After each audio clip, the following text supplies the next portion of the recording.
Bonjour, je m'appelle Jean-Philippe Courtois et c'est le podcast Positive Leadership, le podcast qui vous aide à progresser en tant que personne, en tant que leader et en tant que citoyen tout simplement.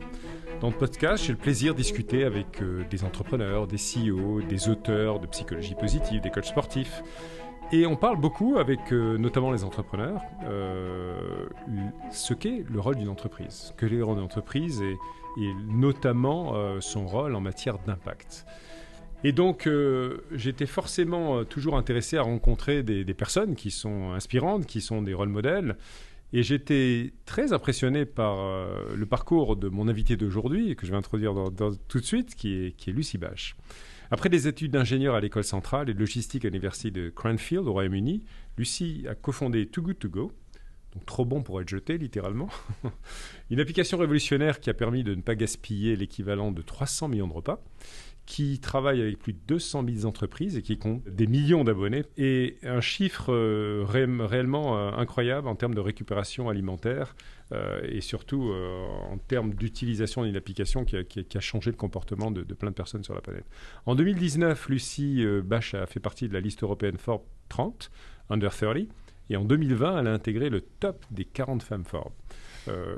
Lucy, je suis très heureux de t'accueillir dans ce podcast où tu vas nous parler de la création d'une entreprise qui est presque devenue un mouvement, j'allais dire, et qui réalise un équilibre à la fois économique, financier et d'impact. Donc une très chaleureuse bienvenue à toi, Lucy. Merci, ravie d'être là. Alors j'aimerais qu'on commence, Lucy, par le commencement. Tu as grandi à Paris et déjà, au tout début, tu as fait preuve d'une grande détermination et tu recherchais des choses qui avaient un sens. Alors, parle-nous un petit peu peut-être de ton enfance, de l'influence de tes parents et comment cette enfance t'a préparé, ou pas d'ailleurs, à devenir une entrepreneur à impact. Effectivement, j'ai grandi à Paris avec des parents qui faisaient des professions libérales, avec un grand frère et une petite sœur totalement différents de moi. Et ils sont tous les deux dans le cinéma aujourd'hui. Ils ont un côté beaucoup plus artistique et créatif que moi, qui suis un peu la matheuse et ingénieure de la famille. Et je pense que mes parents ont été très intelligents dans la façon dont ils nous ont élevés, c'est-à-dire que mon frère était plutôt dernier de la classe, moi j'étais plutôt première de la classe, et pourtant j'ai jamais grandi en me disant je suis plus intelligente que lui ou je suis meilleure que lui. Ils ont été très bons à nous expliquer que en fait chacun était différent et que l'éducation reconnaissait un type d'intelligence, mais que finalement il y en avait plein d'autres. Et plein de modèles, bien sûr. Ouais. Moi, quand je regarde leurs films, parfois je ne comprends rien et je me sens totalement bête là-dessus. Et eux, inversement, quand ils voient mon métier aujourd'hui, ils se disent mais qu'est-ce qu'elle fait? Elle est complètement folle. Donc j'ai vraiment grandi avec cette idée que il n'y a pas une seule façon d'être bien, de réussir ou d'être intelligent. Et je pense que ça m'a donné beaucoup de liberté d'esprit et de confiance en moi aussi sur l'idée que quand on veut, on peut, et que on peut tourner énormément de problèmes en solutions. Et donc c'est vrai que j'ai une personnalité qui voit assez systématiquement le verre à moitié plein. C'est partagé, je le vois aussi. Ça m'aide pas mal. Et est-ce que du côté de tes parents aussi, ton papa, ta maman, peut-être, il y a eu aussi soit une forme de modèle ou une forme au contraire de...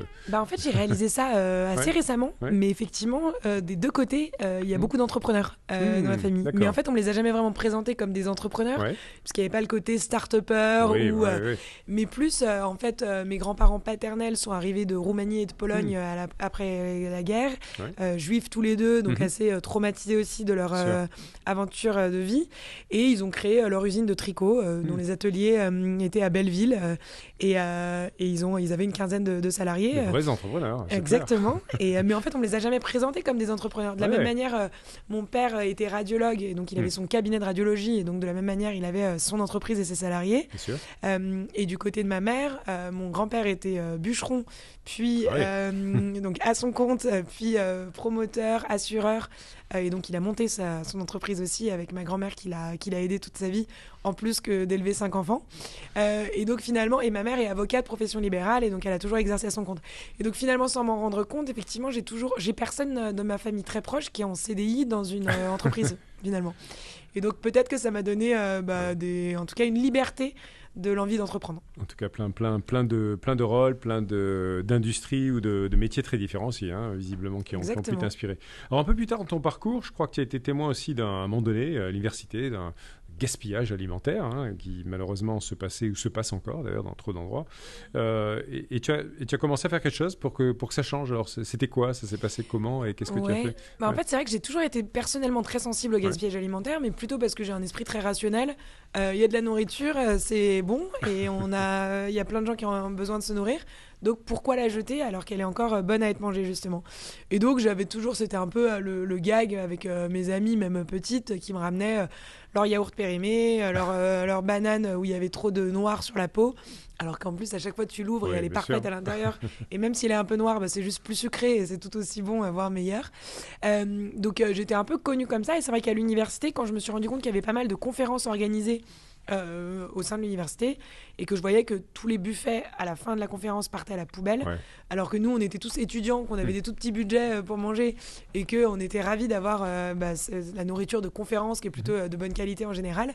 Je m'étais battue pour qu'effectivement à la fin de la conférence on mette tout simplement un petit panneau sur le buffet en disant ce buffet sera débarrassé dans 10 minutes, d'ici là servez-vous. Allez-y. Et donc finalement c'était peut-être les prémices de Too Good To Go quelques années plus tard, mais c'est vrai que en fait je l'ai vraiment fait plutôt par cohérence et envie de faire sens, plutôt que même par conscience écologique. J'avais pas du tout pris conscience de l'ampleur de l'impact du gaspillage alimentaire sur la planète. C'était du bon sens pour toi, tout simplement, de ne pas gâcher.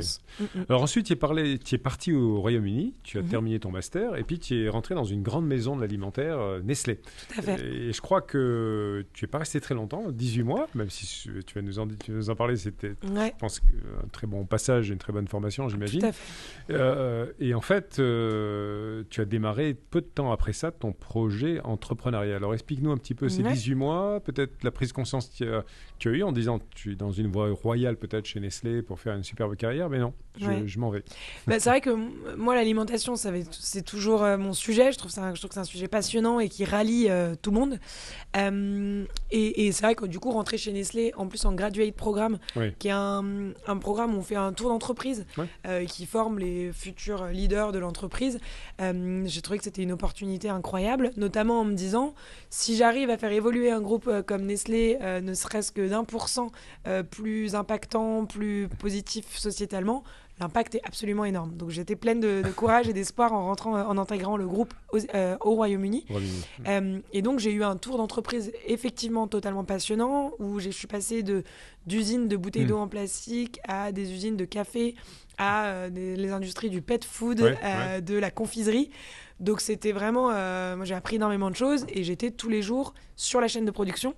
Donc pour moi qui avais grandi à Paris d'une maman avocate et d'un papa médecin, bosser avec des ouvriers d'usine dans des bleds de 1000 habitants sur la chaîne de production, c'était vraiment ce dont j'avais besoin pour me ramener au monde réel un peu et me sortir de mon entre-soi parisien peut-être. Et donc c'était absolument passionnant. Par contre, très rapidement, je me suis rendu compte que la façon dont on produisait de l'alimentation aujourd'hui me semblait assez décorrélée des réflexions écologiques, des réflexions de santé. Quand même, ce qu'on met dans notre corps au quotidien, bien évidemment, ça a un impact sur notre santé, notre bien-être. Et c'est vrai qu'à l'époque, sur les chaînes de production, ça n'était même pas une considération en fait. Et donc, et je me suis rendu compte que mon boulot, c'était l'amélioration continue en plus. Des process. Donc c'était comment est-ce qu'on produit le plus vite possible, le moins cher possible, quitte parfois à avoir plus de défauts sur la chaîne et donc plus de gaspillage. Mais en fait, l'important, c'était le coût marginal de chaque produit. Et en fait, je me suis retrouvée à faire des projets qui étaient célébrés comme un vrai succès de l'entreprise, alors que finalement, ils produisaient plus de déchets. Et c'est là que ça a commencé un peu à me titiller en me disant en plus moi quand je fais les choses je les fais à 200% et donc je me levais à 5h du matin, je bossais sur les shifts, je finissais à 20h, j'habitais sur le parking de mon usine. Carrément. Donc j'étais vraiment à fond et c'était tout aussi passionnant et enrichissant que un peu décorrélé de plus en plus de mes valeurs personnelles et de la vision que j'avais aussi pour le monde de l'alimentaire de demain. Et tu les as pas titillés justement en disant mais qu'est-ce que vous faites de tous ces déchets? Un peu trop justement, c'était le point de retour négatif de manager D'accord. qui m'avait fait beaucoup de retours positifs, mais qui m'avait dit il faut pas griller les étapes et il faut être patient aussi. Typiquement, là, tu as lancé un projet sans faire le training, sans faire la formation à ce projet. La prochaine formation, elle est uniquement dans 3 mois. Donc, il faut que tu attendes d'avoir la formation pour pouvoir faire le projet. Je dis non, mais moi, j'ai pris le dossier sur le drive, je l'ai lu, j'ai lu les slides, c'est bon. Et ça gêne un peu dans une grosse boîte, et ce que je peux comprendre. Mais finalement, c'était même mon manager qui m'avait dit écoute, vu l'énergie que tu as et l'envie de changement, je suis pas sûre que tu aies envie de rester dans une... d'accord. Dans une entreprise comme la nôtre, quoi. Exactement. Donc, il t'a invité, mais ça m'avait un peu quand même titillé. Après, c'est vrai qu'en graduate programme, et notamment dans des entreprises comme Nestlé, on a des carrières absolument incroyables qui peuvent se dessiner. Bah, t'en es un des témoins, mais je veux dire, on a des opportunités incroyables, et effectivement, c'est des boîtes passionnantes aussi. Donc, il a fallu faire la part des choses, mais je pense que mon esprit peut-être enfoui d'entrepreneur a fini par se révéler. Alors justement, ça s'est passé quand? Juste après cette période graduate, ou tu as pris j'ai du commencé temps... à réfléchir chez Nestlé. En fait, comme j'habitais sur le parking de l'usine, j'avais pas trop de distractions et j'avais commencé à réfléchir à comment est-ce qu'on pourrait coder une application pour justement permettre à tout le monde de s'engager concrètement dans la réduction du gaspillage alimentaire. Dès ce moment-là. Ouais, en fait, j'étais rentrée chez moi à Noël, je crois. J'étais passée devant une boulangerie qui était en train de jeter plein de produits et j'avais proposé de les récupérer et on m'avait dit non, j'ai pas le droit de vous les donner. Et du coup, j'avais dit bon bah tant pis, je vous les achète, même si c'est déjà la fermeture. Et elle m'avait finalement donné beaucoup plus de produits. Et je me rappelle, j'étais rentrée chez moi hyper contente. J'en avais parlé à tout le monde en disant regarde tout ce que j'ai récupéré, etc. Et c'est là que ça avait un peu fait tilt en me disant si cette petite expérience qui vient de se passer, qui m'a réjoui, qui a réjoui la personne qui me les a donnés et qui a réduit le gaspillage, pouvait se reproduire à large échelle, ça serait absolument incroyable. Et donc du coup, j'étais allée sur le site du zéro, de retour sur le parking de mon usine en Angleterre, et j'avais commencé à coder un peu l'appli. D'accord. Je me suis rendu compte que j'irais pas très loin avec mes talents de fausse développeuse et que donc c'était peut-être l'occasion d'aller chercher des gens qui pourraient m'aider à coder l'application.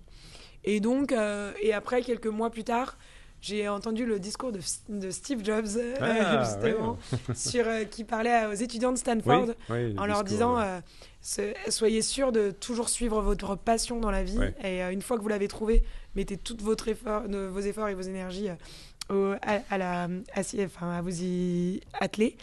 Et donc, c'est à ce moment-là que je me suis dit allez, quand faut y aller. Et 6 mois du haut de mes 22 ans, sans crédit, sans enfant à charge, je n'arrive pas à faire le saut vers allez, je tente, qui va le faire finalement et quand est-ce que je le ferai. Et donc j'ai pris le pari. Donc tu as pris le pari. Alors je me rappelle d'ailleurs pour tous nos auditeurs, c'était un super discours qu'on trouve toujours sur YouTube de célébration d'université, de graduation de Stanford, des étudiants. Donc où il donnait vraiment l'étoile du Nord pour chacun des étudiants de Stanford à l'époque. Tout à fait. Alors je crois que tu es partie en Scandinavie ensuite, Lucie, et c'est là où tu as rencontré, je ne sais pas si c'est par accident, mais tu allais à une conférence, je crois, tes futurs associés, et qui étaient pas mal dans les pays nordiques notamment. Ça s'est passé beaucoup dans les nordiques, entre Danemark, Norvège, etc. Parle-nous un petit peu de cette période-là, comment ça s'est fait. Donc en fait, je quitte Nestlé avec l'envie de lancer mon projet. Je pars m'installer en Scandinavie avec aussi l'envie de rencontrer tout un tas de personnes. Je m'intéresse pas mal à l'économie collaborative, à l'économie circulaire. Et je rencontre énormément de gens. Et à chaque fois, quand on rencontre des gens, ils nous disent là, toi, tu fais quoi dans la vie ? Donc forcément, il faut une réponse, c'est la pression sociétale. Et donc je dis, je lance mon appli sur le gaspillage alimentaire. Et donc finalement, en parlant du projet, il se concrétise de plus en plus dans ma tête, où on me pose des questions, du coup il faut trouver les réponses. Et donc finalement, et moi j'encourage toujours à partager ses idées quand on en a, parce que moi c'est vraiment en partageant l'idée de plus en plus que j'ai commencer à la concrétiser encore davantage dans ma tête. Parce que tu reprends de l'input, tu prends d'autres perspectives, d'autres questions qui te font réfléchir beaucoup plus en profondeur. Ce qui fait tilt, ce qui fait pas tilt, ce qui est clair, ce qui l'est pas. Donc assez intéressant. Et en fait, au fur et à mesure que je parle du projet, j'entends un jour parler de gens qui sont en train de faire exactement la même chose que moi. Donc, c'est quelqu'un à qui je raconte le projet. Il fait, ah bah oui, mais ça existe déjà. Moi, je connais 4 garçons au Danemark qui sont en train de faire la même chose, etc. Donc Donc là, je me dis, Oula, non, trop tard. j'ai même pas encore commencé, il y a déjà des concurrents, etc. Ouais. Et en fait, il se trouve que la conférence à laquelle j'étais s'appelait Collaboration is the new competition. Okay. La collaboration, finalement, c'est la nouvelle façon. Open collaboration. Exactement. Okay, ouais. Et donc, je me dis, en fait, non, c'est peut-être super, je cherche des associés, ils sont en train de faire la même chose, donc je les appelle. Et effectivement, eux, très vite, me disent « Ah bah c'est top, nous on est au Danemark. En plus, effectivement, il y a de plus en plus... on sent qu'en Norvège, on pourrait faire plein de choses. Donc si toi, t'es là-bas, bah vas-y, démarre. » Démarre en Norvège. Démarre en Norvège. Et donc, si tu veux, je fais mes flyers, ni une ni deux, et je pars. À l'époque, ils ont qu'un site WordPress. D'accord. Qu'ils ont, mais par contre, ils ont l'un d'entre eux qui est développeur. D'accord. Et qui est en train de coder une application, etc. D'accord. Ouais. Eux, à la base, ils ont pensé le concept que pour les buffets à volonté, qui existent beaucoup au Danemark, mais qui n'existent pas du tout en Norvège. Ouais. Et donc moi, en tant que Français, je leur dis, mais non, moi, c'est sur la boulangerie que je veux le faire. Et donc finalement, au fil des discussions, on part sur aller contacter tous les commerçants alimentaires, eux à Copenhague, moi à Oslo avec une Norvégienne, et lancer le concept de Too Good To Go finalement. C'est comme ça que ça a démarré. Exactement. Alors, on en reparlera tout à l'heure, parce que c'est intéressant la manière dont tu as pu démarrer comme ça très rapidement, finalement, au plan international, parce que c'est assez rare. Exactement, oui. Souvent, on démarre dans un pays. Dès les premiers jours, on était internationaux. C'était déjà dans plusieurs pays du monde. Et après, surtout, comment tu t'es, comment tu t'es aligné en harmonie avec tes associés, parce que c'est des grandes décisions qui étaient à prendre. Alors, tu nous as parlé un petit peu tout à l'heure des déclics un petit peu dans le démarrage de l'application. Là, tu nous dis maintenant, on va commencer à coder un petit peu sur cette application. Est-ce que tu veux nous parler un petit peu maintenant de l'application telle qu'elle est aujourd'hui? Parce que y a beaucoup de personnes qui la connaissent, bien sûr, qui l'utilisent, j'en suis certain. Oui, alors l'application, elle se veut toute simple et très concrète. En fait, il s'agit de, en tant que consommateur, de pouvoir venir récupérer des paniers de produits invendus de la journée chez l'ensemble des commerçants de quartier autour de chez vous. Donc, vous téléchargez l'appli, vous voyez les commerçants partenaires autour de vous. Vous choisissez celui qui vous intéresse. Ça peut être une boulangerie, un buffet d'hôtel, un supermarché, un pâtissier, un primeur. Et vous allez payer un petit prix, on est entre 3 et 5 euros, pour passer récupérer au moment de la fermeture qui est indiqué sur l'application en fonction du commerçant.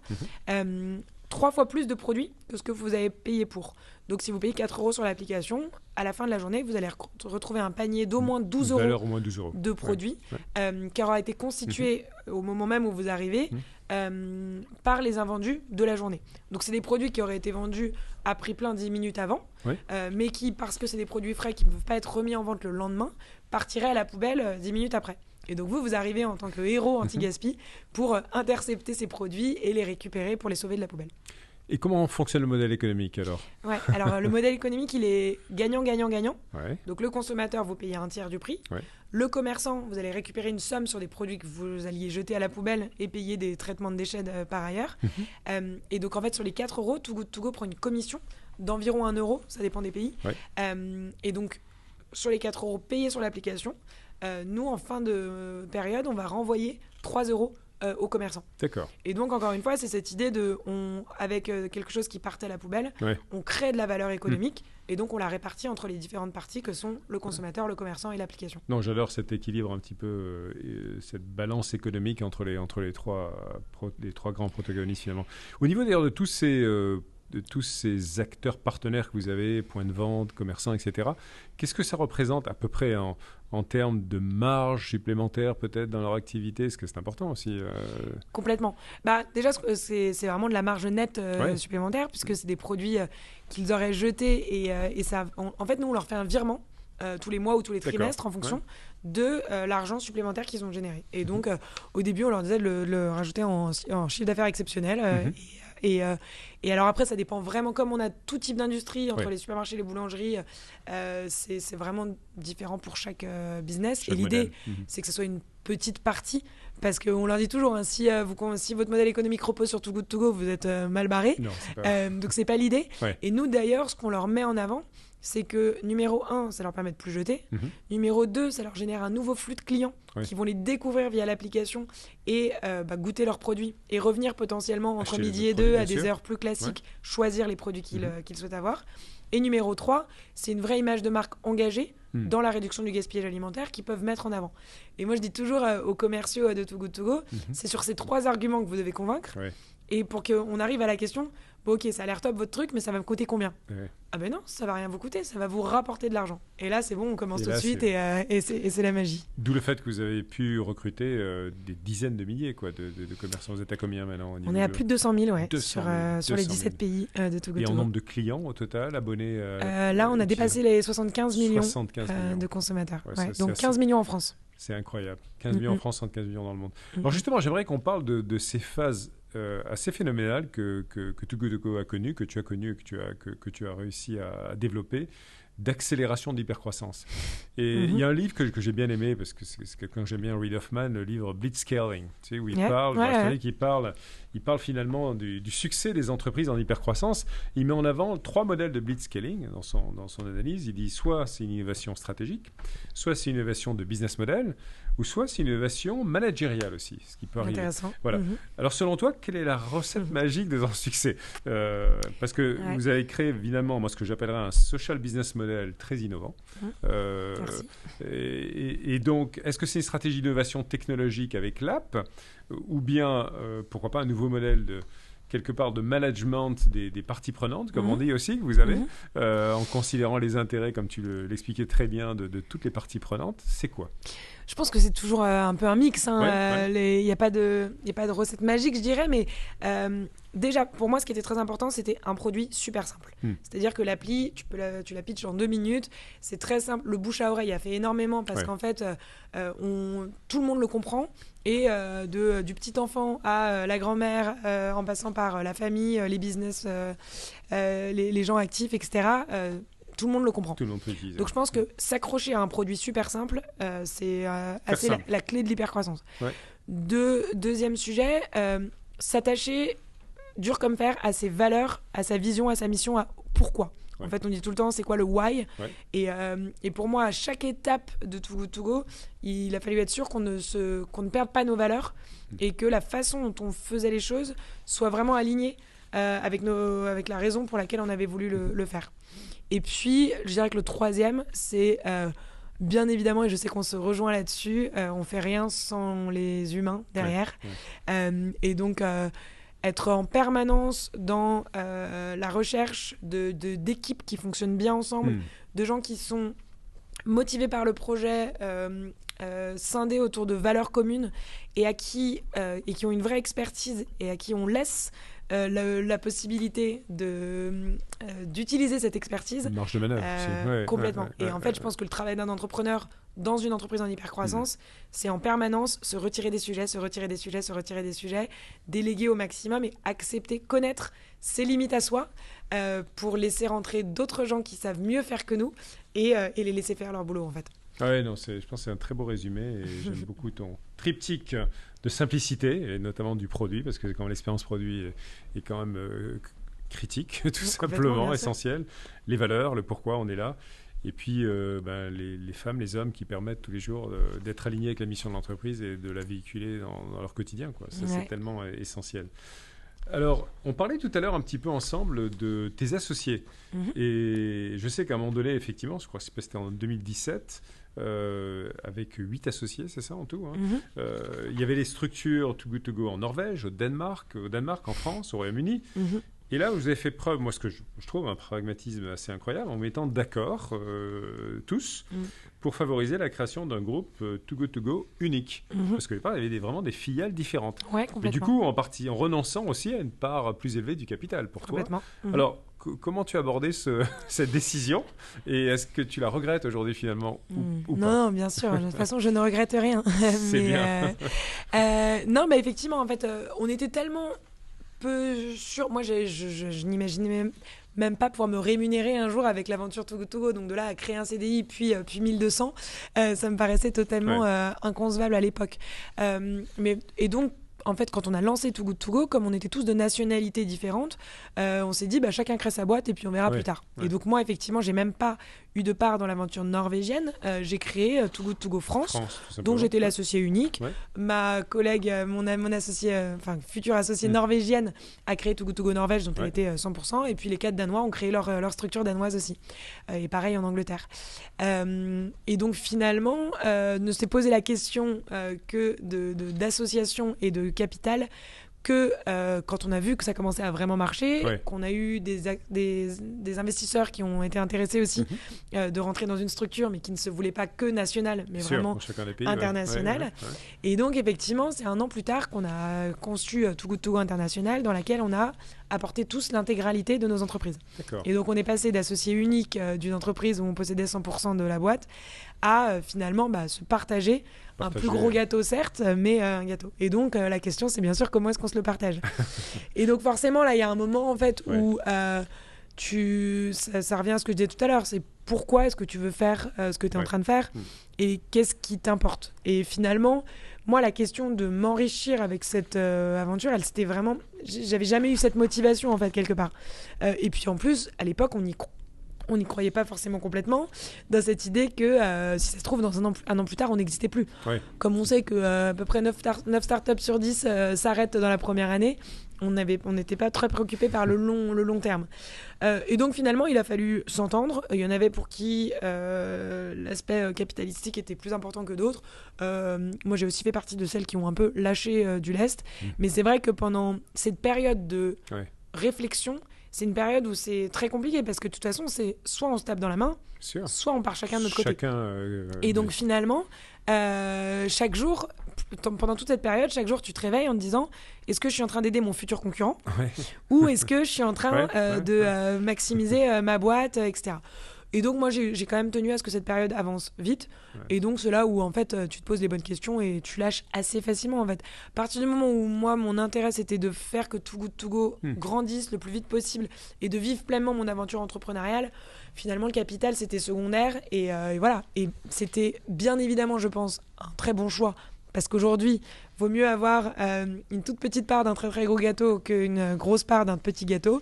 Et donc, c'est ce qui s'est passé. Et je pense qu'aujourd'hui, on est tous ravis. Et même en termes financiers, on sortira de cette aventure beaucoup plus qu'on ne l'aurait imaginé. Donc, moi, je dis chapeau parce que connaissant pas mal de start-upers ou entrepreneurs qui ont été confrontés à des choix un petit peu avec des associés critiques, eh ben, je pense que vous avez fait le bon choix au bon moment. Et c'est marrant parce que tous les gens à qui j'ai demandé conseil à cette époque-là, tout le monde m'a dit mais ne signe pas ça. Ne signe pas. Tu te fais avoir en fait. Ouais. Et j'ai dit ok mais j'y vais quand même. Et en fait je suis plutôt contente. Bravo d'avoir suivi ton intuition ici. Alors en revenant un petit peu sur le modèle de Reid Hoffman, dans son bouquin il parle de l'évolution d'une organisation en disant au départ c'est une famille, c'est moins de 10 personnes. Après, on passe à une tribu, c'est quelques dizaines d'employés. Ouais. Après, on passe à un village, c'est quelques centaines. Après, c'est une ville, plusieurs milliers. Voilà, vous vous trouvez maintenant vraiment au moment d'être une ville. Et peut-être même à un moment donné à celle d'une nation. Il dit voilà, des dizaines de milliers d'employés, voire des centaines de milliers, etc. Alors moi, j'aimerais que tu nous racontes un petit peu pas chacune de ces étapes, mais les premiers jours déjà de cette famille. et quelque part peut-être une ou deux anecdotes après quand c'est devenu une tribu ou un village et en quoi ça t'a marqué ou aidé à grandir en tant que leader aussi parce que c'est pas simple d'être au milieu d'une famille puis après la famille c'est plus la même chose. C'est ça et puis en fait au début tu commences moi j'ai commencé qu'avec des bénévoles autour de moi donc c'était que des bénévoles, j'étais plus redevable d'eux que eux devoir me rendre des comptes en fait. T'es pas les salariés en fait au début. Bah non parce que j'avais zéro fonds en fait donc moi c'était les flyers je les payais avec mon argent de poche et les cafés on essayait de trouver les cafés où on pouvait rester le plus longtemps possible en consommant le moins de café possible enfin on en était vraiment là je suis retournée habiter chez mes parents et je me suis nourrie en Too Good To Go pendant les 2 premières années quoi. Donc la première salariée qui m'a rejoint je me rappelle on a fait un entretien. Et à la fin de l'entretien, j'ai dit écoute, c'est super, j'aimerais beaucoup travailler avec toi. Par contre, je peux pas te rémunérer pour le moment. Donc, ce que je te propose, c'est que tu commences comme ça. Et si dans 3 mois, on y arrive bien, je pourrais commencer à te rémunérer en freelance. Là, son sourire s'est décomposé. Elle a raccroché. Et puis, elle m'a rappelé quelques jours plus tard en me disant ok, on y va. 3 mois plus tard, elle se rémunérait en freelance. 1 an plus tard, ça devenait la première salariée en CDI. Et 7 ans plus tard, elle avait un poste de directrice d'une entreprise mondiale où elle a fait tous les échelons et elle a eu un parcours absolument incroyable chez Too Good To Go. Donc, c'est Camille que je salue notamment. Et voilà, elle a pris le pari avec moi et finalement, c'était un bon pari aussi. Mais donc c'est vrai qu'au début on passe on a une relation un peu bizarre et puis je suis assez d'accord il y a ce stade de dès qu'on passe la barre des 10-11 on commence à être une vraie équipe c'est-à-dire que quelque part en tant que manager on se retrouve un peu exclu C'est-à-dire qu'on fait plus partie de l'équipe. On est celle où, quand j'arrive dans la salle, on va arrêter de parler de la grosse stuff de ce week-end. Parce que, mais pas par... Et surtout qu'en plus... Moi, je l'ai pris un peu comme une espèce de trahison au début, de hey, on est tous copains et en fait, vous m'excluez de ça. Et en même temps, on le comprend assez naturellement où forcément, même s'il n'y a pas de hiérarchie dans les rapports au quotidien, il y a une réflexion de qui décide du salaire, qui décide de est-ce que je fais encore partie de l'aventure ou pas. Et donc finalement, mais on peut lutter contre autant qu'on veut. En fait, ça s'installe. Et moi, c'est vrai que j'en ai moins souffert à partir du moment où j'ai accepté et que je ne l'ai pas pris personnellement, mais que je me suis dit, c'est ça aussi, en fait, monter une entreprise. Donc ça a été une première réalisation quand même, la fois où, où ils ont changé de sujet quand je suis arrivée dans la salle, ça m'a pas fait plaisir. Ça marqué un petit peu. Et puis après, après on devient manager de manager et manager de manager de manager. Teams et après, on se retrouve aussi, notamment avec la presse, et moi j'ai fait quand même pas mal de prises de parole publiques, où en fait les gens qui arrivent dans l'entreprise ont déjà écouté tes podcasts, ont entendu tes interviews. Et du coup, quand ils arrivent, ils te regardent déjà, ils te mettent déjà sur un piédestal assez qui n'est pas toi en fait. Impressionnés, oui, bien sûr. Et tu te retrouves à avoir des gens de ton âge ou plus vieux que toi qui te vous voient, qui sont pas du tout à l'aise quand ils te parlent. Et ça, c'est pareil, c'est difficile parce que ça change un peu les relations. En plus, moi, je suis très spontanée et je veux surtout rester hyper accessible. Je pense que je le suis resté d'une manière ou d'une autre, mais c'est vrai que malgré tout ça, malgré les efforts qu'on peut faire en tant que dirigeant, les relations sont beaucoup moins naturelles qu'au début. Alors, en bâtissant autour de ça, Lucie, c'est clair, moi-même, je l'ai appris aussi en manageant de toutes petites équipes, et puis après des équipes beaucoup plus grandes, au niveau global notamment, dans pas mal de pays du monde. On apprend en faisant des erreurs aussi. On apprend en faisant des erreurs, et puis il y a aussi de très beaux moments qu'on vit avec les personnes. Alors, je sais qu'il y a un moment un peu douloureux, tu en as parlé déjà, sur Balance ta start-up, où tu as reçu des critiques vraiment dures, personnelles, qui t'ont touché. Quel est un petit peu ton retour là-dessus maintenant? Alors, ça fait des années, mais la façon, à ce moment-là où tu l'as vécu, parce que ça doit être très différent, je pense, et maintenant, ce que tu en penses aujourd'hui, finalement, avec toutes ces années de recul. En plus, j'étais aux États-Unis quand c'est arrivé, avec une nouvelle équipe de management France qui était en place, que j'avais mise en place quand je suis partie aux États-Unis. Donc, la première réaction, c'est triste. Enfin, en fait, c'est dur de se faire critiquer quand on donne autant ce qu'on peut dans une aventure. Et en même temps, moi je pense que j'ai toujours prôné le feedback et de se dire les choses et aussi reconnaître que je savais pas faire, que c'était la première fois que je montais une boîte, que je manageais des équipes. Sûr, on sait pas tout. Et donc je n'ai jamais revendiqué le fait d'être parfaite ou de savoir exactement ce que je faisais. Et en plus, on a, comme toute boîte en hyper croissance peut-être, on a fait monter beaucoup de managers dont c'était les premiers rôles managériels et donc qui ont fait leurs erreurs aussi. Et donc forcément, en tant que manager de manager, on est aussi responsable des erreurs qui peuvent être commises en dessous. Donc la première réaction, je pense que ça a été un peu de t'es au milieu de la crise et t'accuses le choc comme tu peux. Et derrière, c'est de se remettre en question immédiatement. En fait, quand tu sais que t'as jamais revendiqué d'être parfait et qu'en plus tu dis à tous tes salariés que quand il y a un problème, il faut qu'ils t'en parlent, bien sûr qu'on les prend en compte. On a en fait réfléchi à chacun des reproches qui avaient été faits. En fait, pour moi, c'est pas une histoire de est-ce que c'est vrai ou pas. C'est une histoire de il y a un ressenti qui est là. Donc à partir du moment où il y a une personne qui le ressent comme ça, nous on doit se remettre en question. C'était aussi. Quoi le problème? Tu peux le dire il y a eu 6 posts sur Balance ta startup et donc derrière le déferlement qui est arrivé, il y a quand même des centaines de personnes qui sont passées par Too Go France et pour 6 personnes qui ont été frustrées, derrière c'est à côté de tous ceux en fait les salariés de Too Go ont été hyper impactés eux aussi parce que ils racontaient à tous leurs amis qu'ils étaient dans une super boîte, etc. Et ils ont pris plein de commentaires de leurs amis. Ah, tu vois, ta boîte, elle était pas si bien que ça.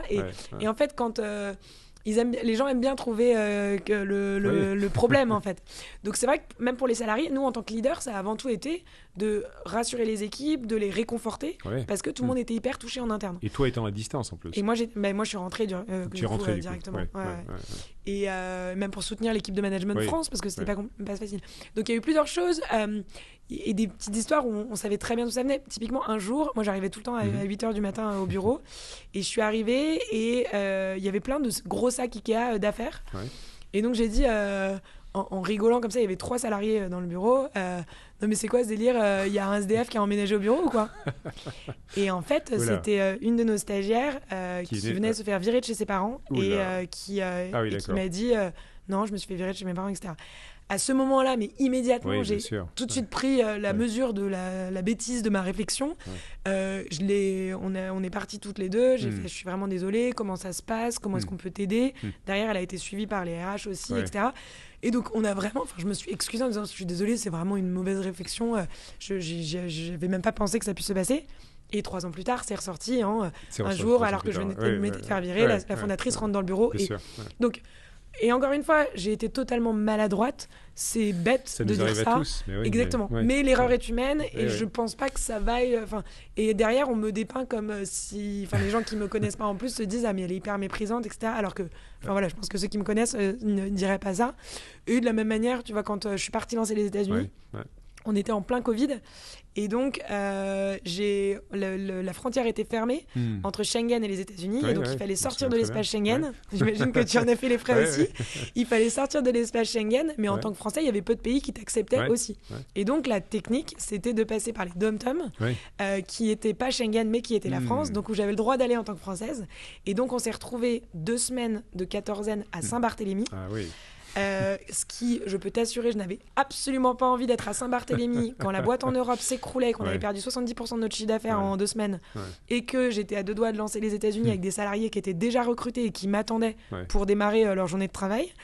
Donc c'était juste le pire endroit sur Terre pour moi, sauf que pour aller à Saint-Barthélemy, l'avion de ligne classique qu'il faut prendre, c'est sur la dernière heure de vol, on te fait prendre un petit coucou de 12 places pour arriver sur l'île. Et donc, un des commentaires sur Balance ta Startup, c'était alors que nous étions tous confinés à Paris, la fondatrice est partie en jet privé à Saint-Barthélemy. Et là, encore une fois, et en fait, effectivement, moi, il se trouve qu'en arrivant là-bas sur cette île déserte où je me suis dit, mais qu'est-ce que je fais là? J'avais pris une photo que j'avais envoyée sur les réseaux de l'entreprise en disant, bien arrivé, on passe la frontière pour les États-Unis dans 2 semaines. Et donc, ça fait vraiment, moi, je suis tout seul dans mon petit studio de 17 mètres carrés et elle est sur une île paradisiaque. En train de prendre du bon temps. Et donc, voilà, et encore une fois, c'est du manque de c'est du manque de tact, c'est de l'indélicatesse quelque part. Et ça, encore une fois, on revient, moi je suis très spontanée, je dis un peu tout ce qui me passe par la tête sans réfléchir à l'impact. Et effectivement, quand tu es à la tête d'une boîte de 1000 personnes, quand tu dis un mot, le mot compte et il faut bien le choisir. Non, mais donc c'est des apprentissages, bien évidemment. Absolument. Alors justement, quelles sont un petit peu quelles seraient peut-être alors c'est toujours difficile, 2 ou 3 leçons de leadership qui t'ont le plus marqué, positives comme peut-être aussi douloureuses malheureusement. Tu viens de nous en parler d'une très très forte, mais il y en a des très positives aussi que tu as vécu, j'imagine. Donc je dirais que donc sur la première, qui est peut-être un peu négative, c'est que la spontanéité n'est pas toujours bonne à garder. Notamment quand la boîte se développe et que tu n'as plus une relation directe avec chacun des salariés. Et en fait, plutôt que d'essayer, moi j'ai essayé pendant au bout de 200, je voulais encore connaître les prénoms de tout le monde et je voulais encore avoir une relation et un impact sur la vie de chacun, être impliqué dans le recrutement de tous. En fait, non. Enfin, je pense qu'il ne faut pas essayer, il faut reconnaître que c'est juste une posture différente que tu dois adopter en fonction de la taille de l'entreprise et rester toi-même, mais en comprenant que tu ne peux pas être sans filtre totalement. Donc ça, je pense que c'est une première leçon. Une deuxième leçon, c'est que être leader, c'est un job incroyable. Moi, je trouve ça... L'impact que tu as dans la vie des gens, c'est à la fois une vraie responsabilité qui pèse lourd sur les épaules de temps en temps, mais aussi une opportunité incroyable de vraiment aller jusqu'à changer la vie des gens, même si c'est un peu prétentieux de le dire comme ça, mais il y en a qui m'ont dit que c'était totalement développé, retrouvé, connu chez Too Good To Go et qu'ils avaient l'impression de pouvoir arriver en étant eux-mêmes au travail. Ça donne une satisfaction énorme, ça. C'est la meilleure reconnaissance qu'on puisse te donner. Donc je pense que voilà, il faut le vouloir parce que c'est pas simple. Mais quand tu as une énergie de folie, ça se transmet directement aux autres et ça te donne de l'énergie. Et en même temps, les jours où ça va pas, vaut mieux pas venir au bureau de temps en temps parce que tu peux plomber tout le monde aussi très rapidement. Moi, je suis très partisan, tu sais, d'arriver à générer, à manager son énergie positive. C'est dans les concepts du leadership positif. Et de dire comment on peut arriver à la fois dans sa santé physique, mais aussi dans sa santé mentale, cognitive, psychique, d'arriver vraiment dans les meilleures dispositions du monde pour chacun des engagements qu'on a dans sa journée, professionnels, personnels, privés, sociaux. Et parce que l'énergie positive, ça se diffuse, ça se propage. Complètement, c'est contagieux. Et c'est contagieux d'une bonne manière. Alors, je continue sur le leadership, si tu me permets. C'est 2 questions, moi, posées, qu'on pose typiquement, tu sais, dans les fameux questionnaires 360 degrés, comme on les appelle. Ouais. Donc, je me rappelle, je les ai fait X fois aussi, bien sûr. Donc, je me permets de te poser des questions. Si je posais la question moi-même directement à tes collaborateurs directs chez Too Good To Go, voilà. Qu'est-ce que vous aimez le plus dans le leadership de Lucie? Qu'est-ce qu'il me dirait? C'est le moment où je me jette des fleurs. Non, je pense. N'aie pas peur, ça fait du bien. Un mot qui revient beaucoup, c'est inspirante et entraînante, quoi. En fait, je suis tellement passionnée par le sujet et j'aime tellement en parler que je pense que ça, encore une fois, la passion, c'est contagieux. Moi, je dis souvent ça, mais positivement. Et donc, ouais, je pense qu'ils sont entraînés et ils ont envie d'y aller. Avec une personnalité comme la mienne, je pense. Super, je le ressens. Hein, pour un petit peu, on s'est déjà rencontrés, on a commencé à pas mal parler ensemble. Ouais. Je ressens totalement ça, Lucie. Et il y a une seconde question toujours qui vient derrière. Bien sûr, je l'attendais. C'est qu'est-ce que, toujours à tes collaborateurs, qu'est-ce que vous souhaiteriez que Lucie arrête de faire? Arrête de faire. Il y en a beaucoup qui m'appellent Miss Toujours Plus. Toujours Plus. Ah, ça ressemble à moi, ça aussi. J'ai toujours dit Mister Plus, on me disait, tu vois. Et je pense que c'est un peu le sujet, calme-toi, quoi. Calme-toi. On peut pas toujours faire plus loin, plus haut, plus vite. Et en fait, le truc de tout seul, on va peut-être plus vite, mais ensemble, on va plus loin. Et apprendre à prendre le temps, à être dans l'instant présent et à pas toujours en demander plus à tout le monde, quoi.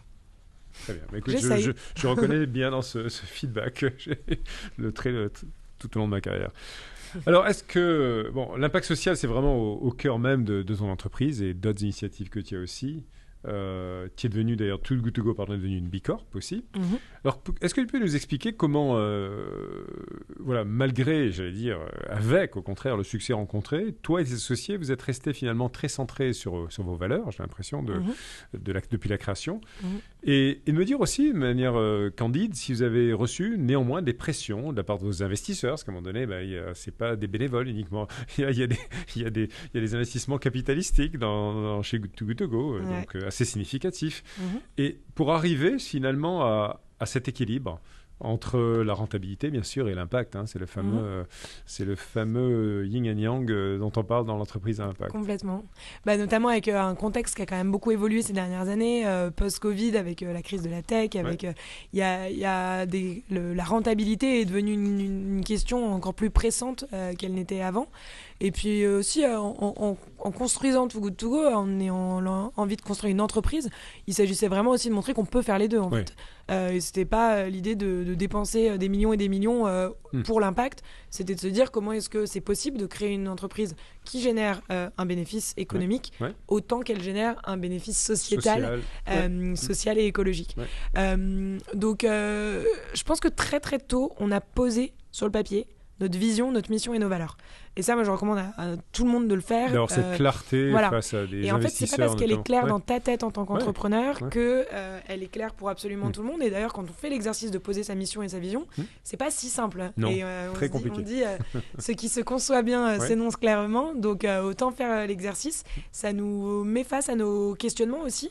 Et parfois, on pense qu'on est tous d'accord. Et finalement, sur un mot, on s'arrête et on n'est pas du tout d'accord.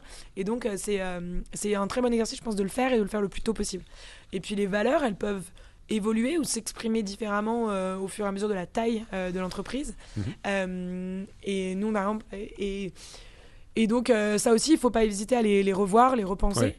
Mais c'est important de les avoir écrites aussi et de recruter les salariés qui vont partager ces valeurs. Exactement. Donc vous êtes resté ferme là-dessus avec les investisseurs et vous avez réussi à établir une feuille de route sur laquelle vous êtes resté fidèle à ces principes. Complètement de la même manière qu'on recrute ses salariés, on a eu la chance de pouvoir recruter nos investisseurs et donc de prendre complètement mais donc de prendre des investisseurs qui partageaient nos valeurs, qui avaient envie de nous pousser dans le respect de ces valeurs justement et qu'on soit tous garde-fous en fait. Et moi ça je l'ai toujours dit en tant que dirigeant, tu n'es pas le seul responsable de la juste expression de ses valeurs. Tu as ta responsabilité, comme chacun des salariés ont leur responsabilité aussi de porter ses valeurs au quotidien.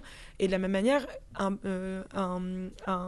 un board, il y a aussi cette réflexion de nous confronter à est-ce que ça va avec vos valeurs, et notamment quand on est sur des sujets d'hypercroissance, avec nous, pendant longtemps, l'âge moyen de chez Too Good To Go, il était en dessous de 30 ans, donc avec un manque d'expérience quand même assez important, en commençant par la mienne, où on va faire des erreurs.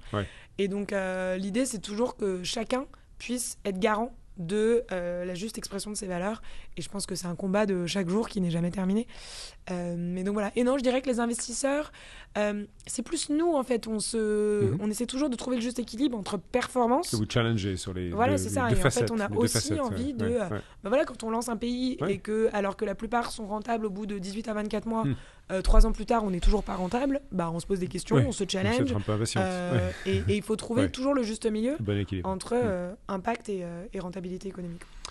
Et c'est quelque chose que j'ai bien ressenti aussi en visitant tes locaux, puisque gentiment tu m'as accueilli là-bas. Et je sais que tu ne contentes pas simplement de maximiser l'impact donc par le nombre de repas sauvés, mais que tu recherches un changement plus systémique. Et je me souviens notamment, on s'était attardé auprès de matériaux éducatifs que tu as préparés avec tes équipes, bien sûr, auprès des écoles pour changer un petit peu la formation des enseignants, un petit peu le narratif autour de ça auprès des enfants, qui est un gros sujet aussi, je sais, pour toi sur l'éducation.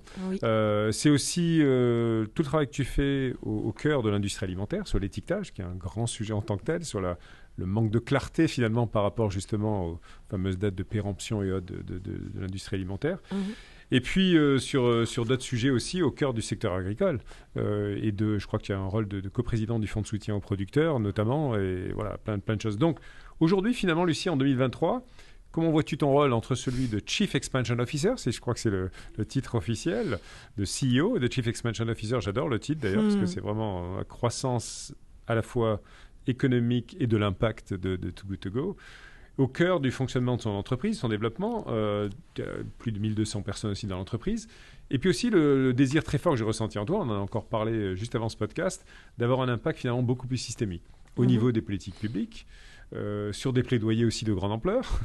Ça touche à l'éducation, ça touche au monde de l'entreprise à impact. Alors voilà, comment te vois-tu aujourd'hui, non pas à la croisée des chemins, parce que ce sont tous de très beaux chemins, mais comment trouver cet autre équilibre finalement sur ces grands choix? Justement, c'est le toujours plus qui revient, où j'ai tendance à avoir envie de beaucoup de directions différentes, justement. J'ai la chance aujourd'hui d'avoir une super équipe chez Too Good To Go qui a vraiment qui fait tourner la boîte, et qui gère ses développements futurs. Donc moi, ça me laisse aussi, enfin, je dirais, après 7 ans, l'opportunité de plus faire que Too Good To Go, parce que c'est une aventure tout à fait incroyable, mais qui prend aussi énormément d'énergie, de temps et de place dans ma vie.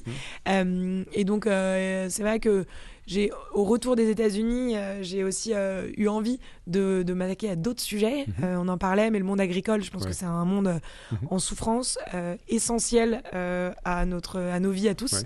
On parle des gens qui nous nourrissent et qui sont rémunérés de manière totalement dérisoire pour certains.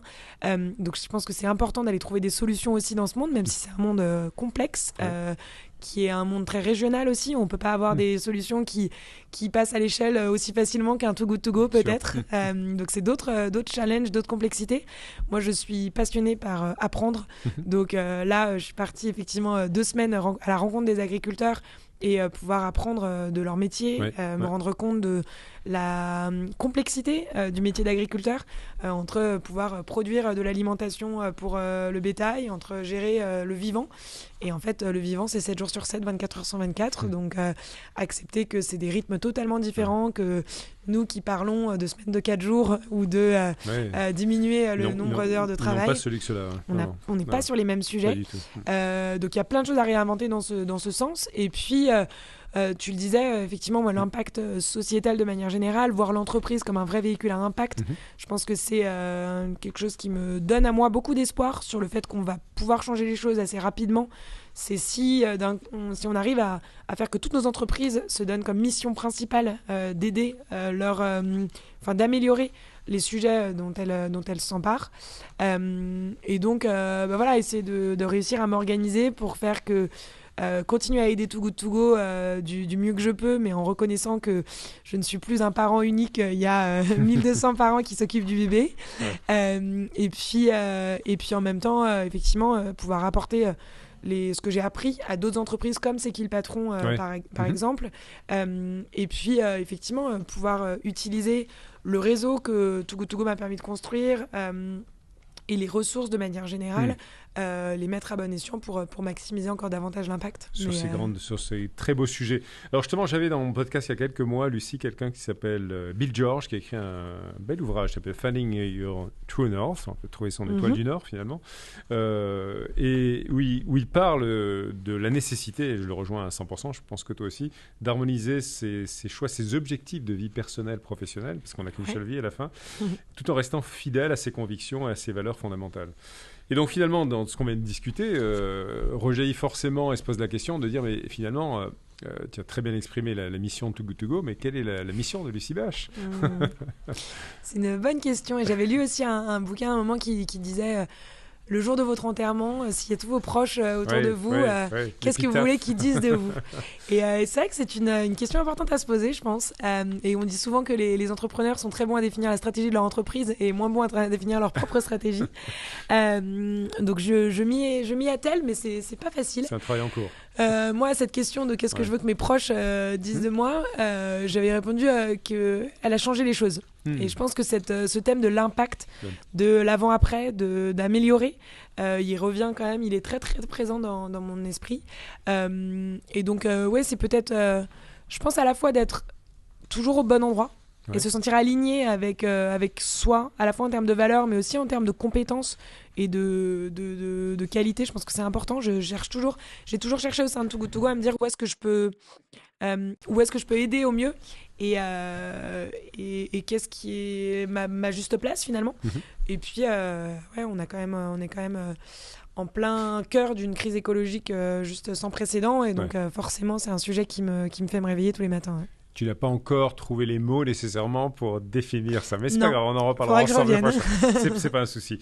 Il y a quelques mois encore, j'aime bien toujours me remémorer des beaux moments que j'ai passés avec des invités. J'ai eu Reshma Sojani, qui est quelqu'un d'assez incroyable, qui a créé une ONG qui s'appelle Girls Who Code. Tu as peut-être entendu parler de ça il y a des années, qui a touché des millions de filles, de jeunes femmes dans le monde entier, pour décomplexer que moi aussi, fille, je peux coder. Et au contraire, j'ai ce courage de dire que je code alors qu'on m'avait pas prédestiné, soi-disant, à ça. Donc, grosse bêtise. Elle a créé récemment un mouvement. C'est un plan Marshall pour les mères aux États-Unis, parce que aux États-Unis, les mères, elles n'ont pas tous les avantages qu'on a en France ou en Europe, au niveau de garde des enfants, au niveau etc. Et donc, elle a vraiment, je parlais avec elle, ce qui était intéressant, elle disait finalement, ce qui fait qu'elle a réussi à créer ces mouvements que tu en fais, c'est sa capacité à raconter des histoires. Et moi, je crois beaucoup au storytelling, c'est vrai, pour créer un mouvement. Et elle dit, mon plus grand talent, c'est de savoir raconter des histoires, de relier les gens et de les motiver. Alors, justement, c'est quoi l'histoire que tu as envie de raconter? C'est un très bon point, parce que je pense qu'effectivement, le pouvoir des récits, c'est très important. Ils l'ont bien compris aux États-Unis, on l'a un peu moins bien compris en Europe. Et l'histoire que j'ai envie de raconter, c'est une histoire positive, une histoire d'espoir. Je pense que le système capitaliste nous a emmenés dans une direction, et qu'on peut utiliser ce système capitaliste qui se repose sur des modèles économiques pour créer une société où il fait bon vivre, une société dont on est fier, qui est plus centrée sur l'humain et sur notre rapport à la nature et au vivant de manière générale.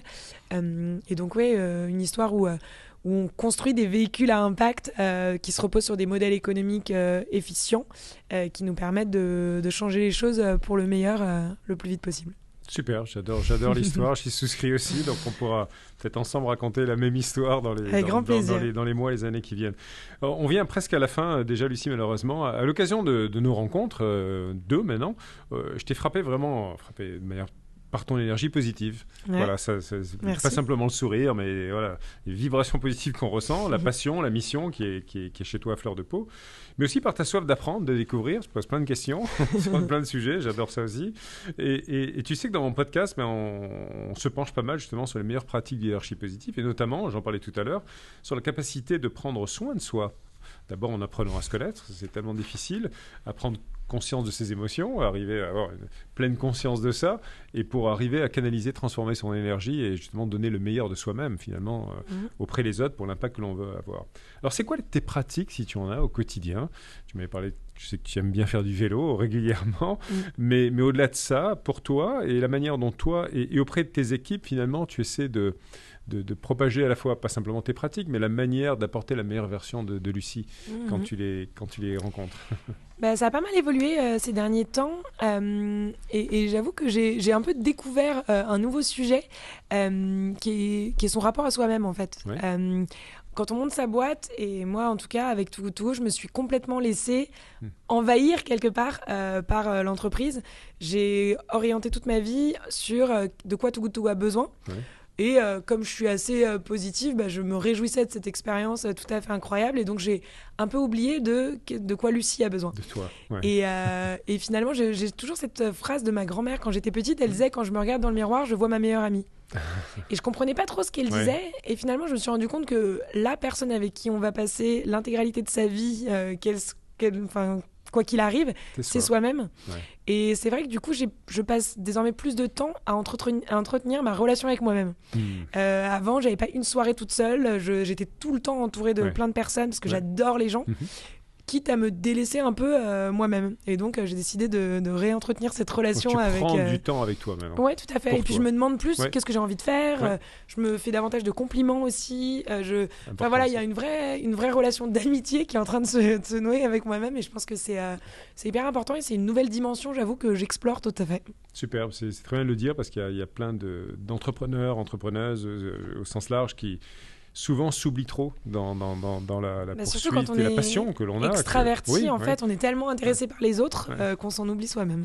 Alors pour finir, parce que là, ce sera vraiment la dernière question, je souhaiterais partager avec toi en fait, le témoignage d'une jeune entrepreneur, justement, une jeune fille de la communauté Live for Good dont je te parlais, qui est cette association que j'ai créée il y a quelques années, qui s'appelle Claire Petro. Et Claire, elle a fondé les Pépites Vertes. C'est un média et une communauté qui vise à équiper les jeunes talents de la transition écologique. Voilà, un très beau projet. Et Claire, elle a écrit récemment sur LinkedIn un post que j'ai adoré, alors j'ai commenté, qui dit la chose suivante. Elle dit « Aujourd'hui, je fais un pas de plus vers moi-même en assumant cette nouvelle étape de ma vie, ce nouveau rôle, cette nouvelle mission. Je suis une chef avec 2 FE. Et c'est pas grave. Non, pardon, je refais. Je suis une chef et j'assume avec fierté. » Et pour toutes les chefs en devenir et pour toutes celles en poste, je suis une chef et c'est OK. J'ai adoré ce poste. Alors toi qui es devenue une chef il y a déjà pas mal d'années, tu as démarré vraiment jeune, à la tête vraiment de l'un des plus beaux succès de l'entrepreneuriat à impact au niveau mondial. Merci. Que dis-tu à toutes ces jeunes femmes de tous horizons qui n'osent pas encore assumer leur posture de chef pour qu'elles deviennent elles-mêmes des leaders positifs qui peuvent changer le monde ? C'est une bonne question. C'est vrai que c'est pas simple et en même temps, on se le doit à nous-mêmes et on le doit aux autres, je pense, parce qu'on a une vraie place à prendre. Je pense que le monde s'en tirerait aussi encore mieux si on avait davantage de chefs de ZFE. Donc on a cette responsabilité aussi en tant que femme de vraiment prendre les rênes. Et donc je pense que l'idée c'est d'y aller et de pas hésiter quoi. Oser, pas trop se poser de questions, pas prendre confiance en soi et être fier d'avoir confiance en soi.